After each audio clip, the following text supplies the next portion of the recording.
everyone, Kaylee, your friendly neighborhood hairstylist here, and today we're gonna talk about winter scalp blues. I think every year I get so excited for like boots and scarves and warm delicious drinks and marshmallows and firesides, and I completely forget that with this season comes the itchiest, driest scalp of all time. And then I get like knee deep in like fall wonderland, and then I just stop dead in my tracks.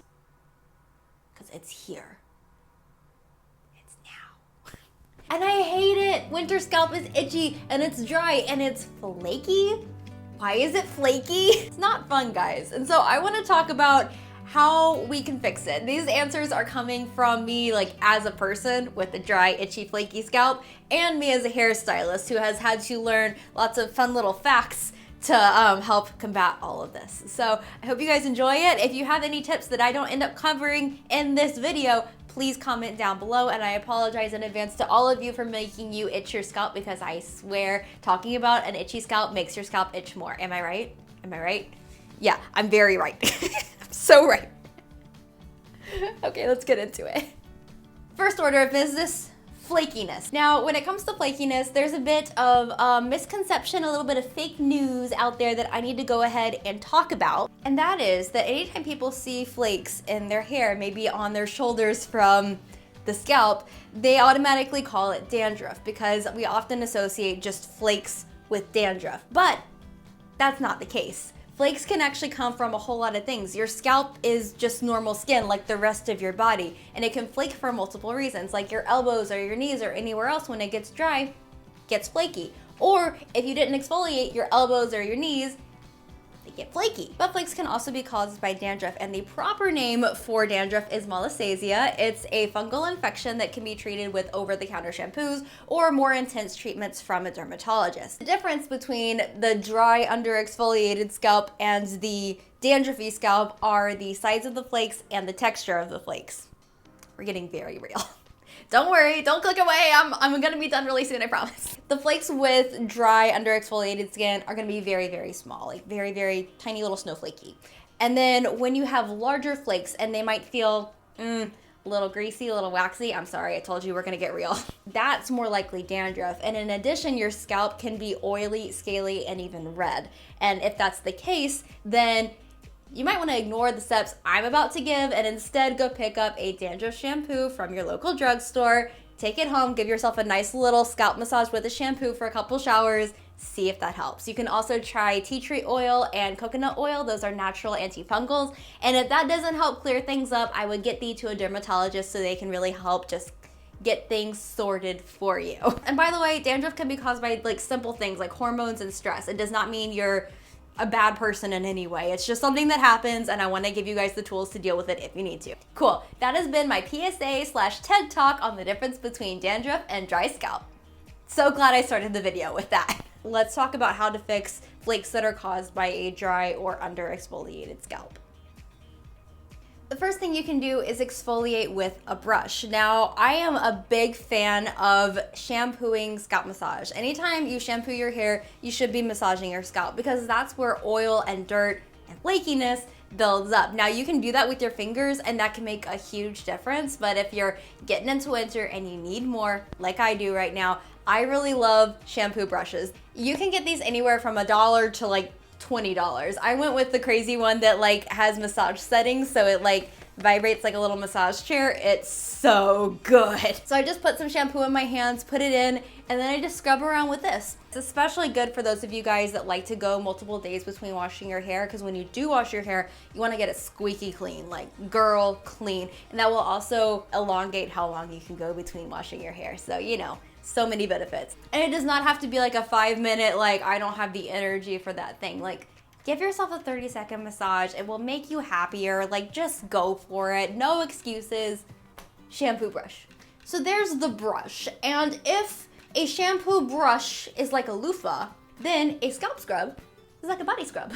There are quite a few scalp scrubs on the market now, and I love it. I think that there's such a great thing to do to help to disrupt those flakes and be able to just rinse them down the drain and never deal with them again. My favorite, I've bought 3 tubs of this and gone through all of them, is the Brio Scalp Revival Charcoal plus Coconut Oil Micro Exfoliating Shampoo. I love this. The exfoliation like granules are so small and satisfying. It's pepperminty, so it makes your scalp feel like very refreshed. You know, get your hands on whatever you want. I'm even gonna give you a DIY option, but if this is in your budget and in your country, you won't regret it. You can even just buy it and use it once a week, and this will last you for a few months that way, and you'll just be so much happier. Like this has been your QVC commercial for this product.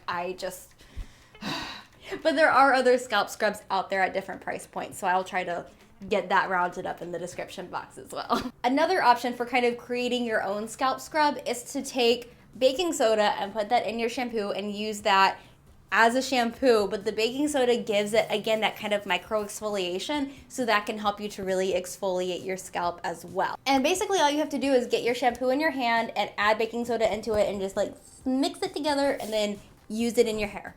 And you can't really do it wrong. You're not gonna use too much or too little. I would say just make like the consistency of scrub that you want. So if you want it to be really thick and very, very scrubby, add a lot of baking soda in. If you don't want a lot, put a little bit, and you can keep messing around with it and figure out what you like for you. I do about 4 parts shampoo to 1 part baking soda, if that helps. And then the next way to fix flakes is obviously to fix the dryness. Now, dryness is our entire category number 2, but before I close out the flaky category, I just want to point out that while I do very much recommend treating the dryness, I think it's very important, I also really recommend treating the flakiness with some kind of exfoliation. That way, when you moisturize your scalp, the moisture can totally get in and it's not obstructed by flakes. Okay, cool. Now on to number 2, how to fix the dryness in your scalp. This seems pretty obvious, but everything gets drier in the winter. Your skin gets drier, your lips get dry and chapped, and your scalp gets dry.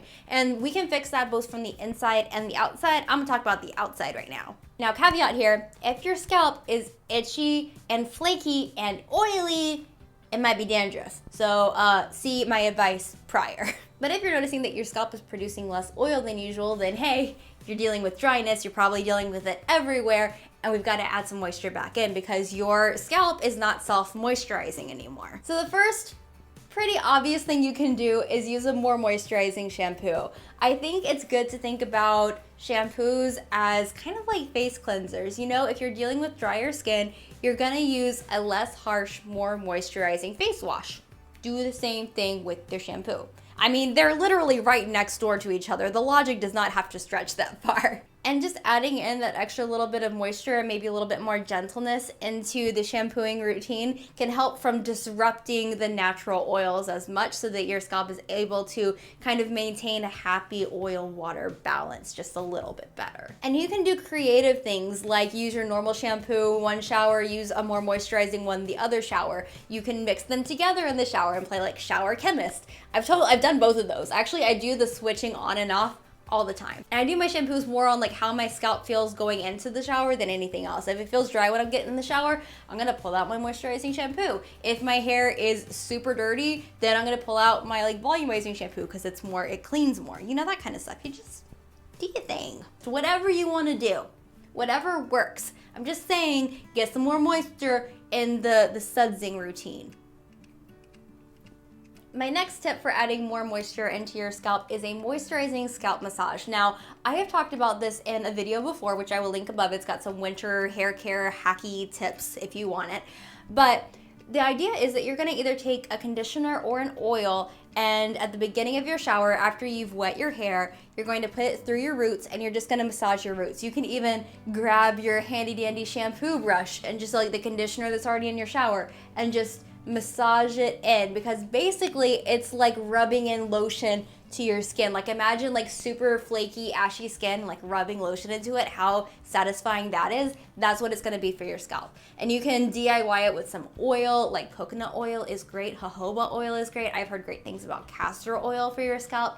But if you just wanna use the conditioner you already have, like put it in like you're putting in shampoo and then massage it in, and it's so satisfying. And then afterward, I would do a light shampoo to get all the buildup off, because you don't want to leave all the conditioner on your roots, because then it's just going to be like, it's not cute. Just do like a light shampoo and wash it out, and if you want, you can do a little more conditioner on your ends, just depending on how dry they typically are or not. And finally, to treat a dry scalp, you can do oil treatments. And the coolest thing is that there are kind of like leave-in oil treatments now that you can spray or massage into your scalp. I do find on me that they, you know, I can't make my hair last as long between showers, but if you're just going through it, they're very, very helpful. So Brio has a good one and Shea Moisture has a good one, and I will link them down below. Those kind of things can be super duper helpful, but I would do those if the first two tips aren't helping you. So that's been flakiness and dryness. Finally, we have to tackle itchiness. Now, moisturizing your scalp is going to help a whole lot with itchiness because it comes from just uncomfortable skin, just like the rest of the skin on your body. When it gets dry, it gets itchy and uncomfortable. So we've talked about how to moisturize it from the outside. I thought for the itchy category, we could talk about making sure that everything is right inside. And for happy, healthy skin, you need a mix of fat and water, so oils and water essentially. So you need to make sure that you are still drinking enough water. I feel like especially when it's cold outside, the last thing I want is cold water, but that's one of the things you really need to keep your body functioning properly, A, and you know, not dry and itchy constantly, B. And then just like water, you need to make sure that you're bringing healthy fats into your diet. So you can bring that in through the food that you eat or through vitamins. Things like omega-3s and fish oil can help so much with just giving your body what it needs just to be able to like handle the winter and have extra left over to keep your skin all nice and healthy and moisturized. I mean, it's a good thing to do for your overall wellness and self-care, but it will help the whole itchy, flaky, dry scalp as well. And there you go, those are my tips and tricks on dealing with a winter scalp. I hope that it helps you guys. If you have any tips that I didn't talk about, tell me about them in the comments. I would really love to hear. I think that things like this are such important parts of just boring self-care. Like just doing things that seem boring, but things that really help you to feel better, literally not itchy anymore, and also to have like more happy, satisfying moments in the day, like giving yourself a scalp massage in the morning. It can change things so much, and I think those little like nuggets are so important to give ourselves. So yeah, this has been your inspiring talk with Kayley. Hope you enjoyed it. But that's it. I hope you guys enjoyed today's video. If you did, please hit the like button. It helps my channel out a lot, and it lets me know what kind of content to make more of, which I can always use. Actually, if you guys have any requests, you can put that in the comments down below because I am brainstorming a whole darn lot lately. And of course, if you're new here, hit the subscribe button to join the Braidaholic family here on Kayley Melissa. And you can even hit that bell icon to probably be notified every time I post a new video. And that is it for today. I'll see you guys in my next one. Mwah! Bye! I feel like every time fall rolls around, I'm always like, fleas? You know what? I'm gonna Google this to make sure that I don't get it wrong. Dandruff symptoms. Oh, do not Google image search dandruff. Oh, girl.